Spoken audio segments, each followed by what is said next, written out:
March 2007. This is Pooh from Johannesburg. Like personally, I believe music, you know, it's a tool of communication. It's beyond the color, the race, the culture, boundaries, the seas, you know. The Beatles were a white band from the UK, from England, but the influence they had on the people during that time. Because I can even ask my mom, which music are you listening to back in the day? She tells you Beatles. The music had a message, it had a sense to the people. They blew up because of that, they big because of that. Ladysmith, Mambazo, they won a Grammy, you know. They speak about things that happen around. Even if you look at Bob Dylan, he's a social commentator. At times it's not about the beats, you know, who produced the thing. It's about the content. What's this person trying to say, you know? And there's a guy, you know, Phuzekhemisi, he's a Matanga guy. He's from rural KwaZulu-Natal, and he plays traditional music. And he speaks about things that happen. He's talking to the chiefs. Some of his songs have been banned because he talks to the community you know, listen, what these chiefs are doing is wrong. And they get pissed off at him because he's a social commentator. If you look at the history of music in Africa, you know, back in the day, music used to be an important social part of life. I used to listen to the local stuff, Kwaito, house. You find through the media, radios and TV. I was introduced to hip-hop, I think, through this chick, you know. First ever hip-hop track I had was Lost Boys, you know. And it was crazy, you know. And one thing I liked about hip-hop is the message. They're teaching you something. It's not a message which is intended maybe for a race group. It's got a big black following, a big white following. The first artist I was into big time was Tupac. You find a person from every race group, you know, they listen to Tupac. Indian, whites, blacks, Asians, they're into Tupac, you know. It's like Tupac's song Dear Mama, you know. It's an appreciation of her mother and whatnot. And I'm sure even if some of us, you know, some people in the world have lost their mothers, but it's still the same thing, you know.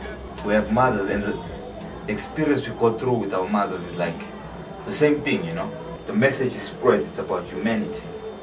It's all about humanity, and it's spreading just all over the world. I think that's the way it's supposed to be. You find that, you know, most hip-hop artists that we listen to here, they're from the States. Even if, okay, some local guys are coming through and whatnot, but their influences were back in the States. They're trying to grow into the culture. They want to know how it started, you know. People are looking for Africa, Babaataa, Zulu Nation, Eazy, N.W.A. All those guys are who started this thing, this hip-hop thing. Personally, it's what I did. I was interested in the art form. The internet is like a global community. I've never been to the States, but I can know certain things about the States, Japan, Asia, Egypt, you know. The music, it crosses boundaries quickly than we can even imagine, you know. It is available, even if some of the stuff, you know, especially I think the underground stuff, deep stuff, maybe it's not easily accessible, but you get it, you know, because some people have got the passion. You're introducing me to MURS, Grouch, DJ Shadow, Atmosphere. I was listening to that stuff. I'm you know, an artist is speaking his mind. He's speaking about what's happening around in the community, you know.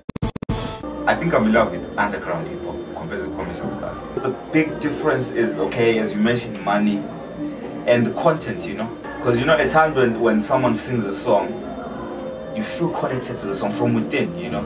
You can relate to it, it makes sense. Because commercially they talk about Bentleys, you know.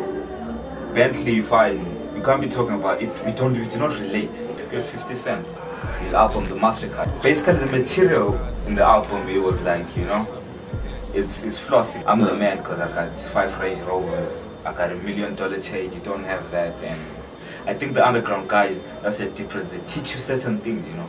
Guru, from Gangsta, DJ Premier. There's a track where he says, teach the youth, you know, the truth. You know, because life is not all about the money, the cars. There's more to life than that, you know.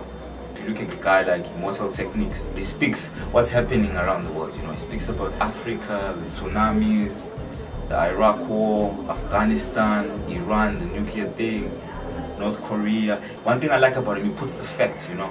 This because of this, this because of this, this because of this. It's mind enhancing, you learn. It's like you're reading a book.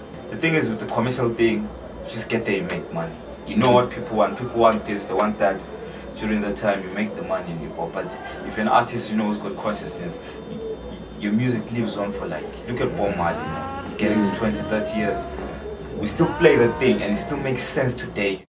What am I talking about? Alright, thank you. Shasha party, kama samazama mhlabathi oweka thatha ihlwathi ngokuspamsa moya kumngesikhathi somkhathi Samson omhlathi amadlebe bongo lashabe ngombani dino kwehlwathi ngokuduma kozulu ekujuleni kwehlathi umlazi emthetheni kumnyango wesikole solwazi ekhathi sathe imali njengabaphambi bempilo yomphakathi